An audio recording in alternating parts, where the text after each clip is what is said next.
busy people getting fit in Fulshear, Texas. Our aim is to help you look better, feel better, and perform better as quickly as possible. I'm your host, Brian White with Blue Eagle Fitness and Nutrition. Welcome. Hey, what's up, everybody? Hope you're having a great week. One of our questions that we've gotten recently is, hey, I'm sore. How do I recover? Should I be sore? Am I sore all the time? Those types of questions. So let's talk about soreness and what it is and how we can fix it and get better. We don't want you sore all the time. It's not to say you should never get sore. There are some movements, some workouts, lunges. I do not care what your fitness proficiency is, how long you've been working out, how long you've been doing CrossFit, whatever. Lunges are going to make you sore. That's why we don't program them very often. They're highly effective, but the soreness factor is a little more than we want. So what is soreness? If you are my age, I'm 47, graduated high school in 1995. You grew up with the idea that soreness was caused by lactic acid built up in the muscle cells. That has largely been debunked. We have a pretty good idea that that's not what causes soreness. But now we have a couple of different ideas on what might cause soreness. The first is that as we work out, that our muscles get these micro tears, and they get micro tears in our muscular tissue, and that causes soreness. We do know that workouts cause micro tears in our muscles, and when we eat enough protein, our body breaks down that protein into amino acids. Those amino acids go into the tiny tears, grow the muscles. That's how we get the bigger muscles. That's how we get that more toned, fit look that we're looking for. But we don't actually know if that's what causes soreness. The other idea is that soreness is when our fascia, F-A-S-C-I-A, our fascia, is irritated or inflamed from working out. So if you go to a place, a chiropractor, a Rosti, they're going to do fascia release, which can be really sore and painful. They dig their thumb kind of in between your muscle fibers, break up any irritation or inflammation in your fascia, any knots that you may have, just to smooth it all back out to help with the pain and with the movement and with your mobility. So those are a couple of reasons or a couple of ideas about what's going on with your soreness. The main takeaway here is what we need to do to mitigate soreness. How do we fix it? And the first is you have to move. That is by far the best way to improve soreness. To make it feel better is to get up and move. And you have already experienced this. You already know this. After a big hard workout from the day before, if you go home and sit in a chair for the next 8 hours, you're going to wake up the next morning super, super sore. So we want to be moving. We want to be moving before the workout, during the workout, after the workout, and we want to be moving the next day. I'm gonna repeat this later on. If you are ever too sore to work out the next day, show up anyway. Show up anyway and just do the warm-up. Let your coach know that you're super sore and you really can't go hard like you normally would in today's workout. Fine, just come in and move. That is the best way to get better from soreness, okay, is we need to move. Next, what else do you need to do? Let's set ourselves up for success. Let's warm up. That's every warm up that we do. We're going to work on mobility, working through full ranges of motion today. We did overhead squat, so big press up. We did a lot of shoulder mobility work. We did a lot of hip mobility work, and we did a lot of ankle mobility work. That and foam rolling and just moving. So we're going to work on mobility. We're going to foam roll, and we're going to move through space. We're going to move even just with an air squat with our hands over our head or with a PVC pipe over our head. We're going to move, and we're going to do that before we do the movement, okay? So movement. That is, got to keep moving. That is the number one best way to get rid of soreness. After that, what can we do? We can eat and we can sleep well. You need to be eating protein. You need to be getting the meat, or plant-based protein sources give you the protein that our bodies break down into amino acids that our body uses to recover and feel better. Okay, you look better and you feel better when you work out and you eat sufficient protein. So make sure we're getting enough protein, 90 to 120 to 150 grams per person. If you need more information, I highly recommend you set up a goal review session with me or with nutrition coach Amy, and we will get you on the right track.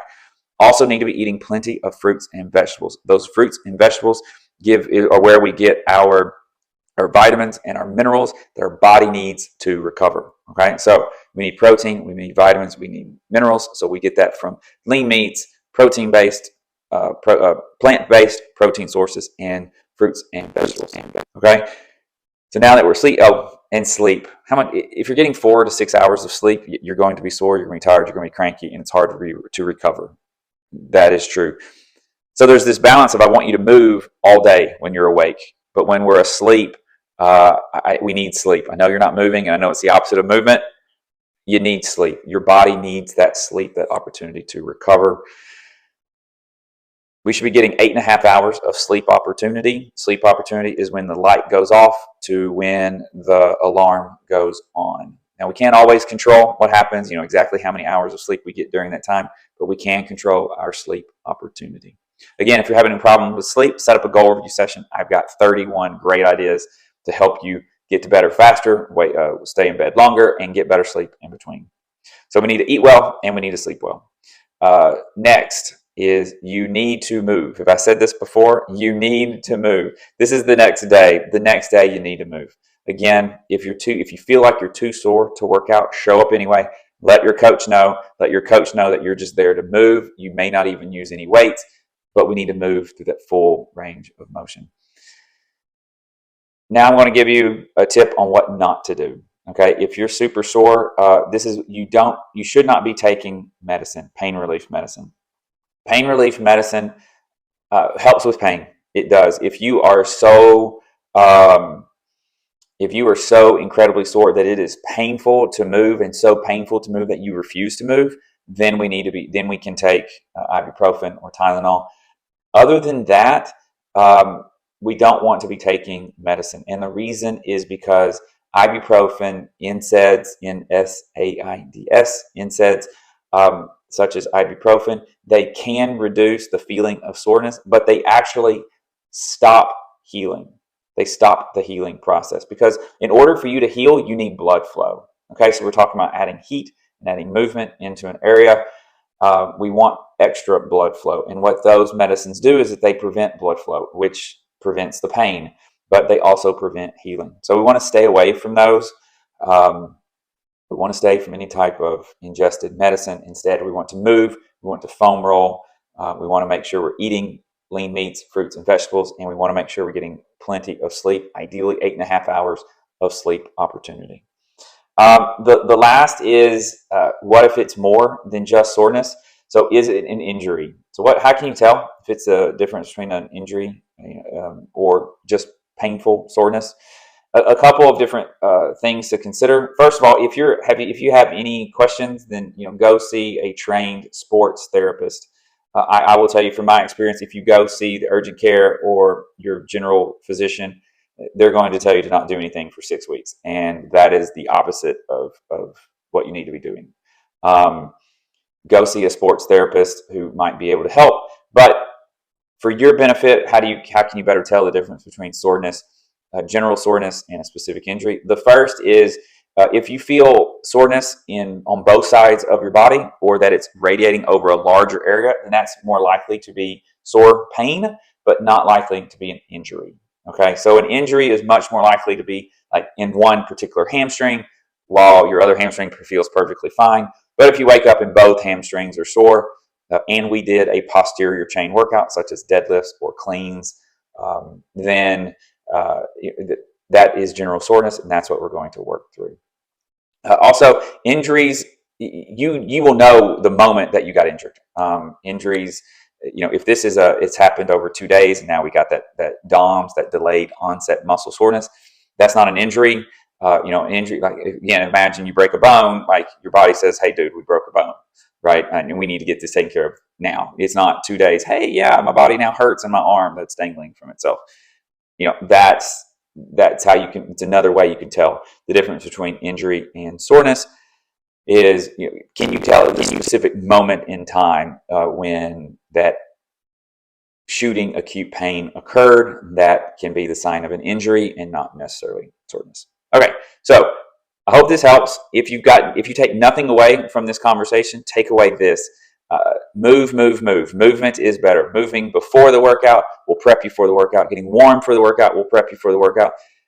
foam rolling or movement after the workout will help you during the workout, and then move through the day. All of these things will help you. Move. That is the absolute best thing you can do to get over soreness or to prevent soreness. Hope this helps. Have a great day. Bye. You can get every episode of Busy People Getting Fit wherever you listen to your podcast or on YouTube. You can also reach us at busypeoplegettingfit.com. Until next time, thank you for listening.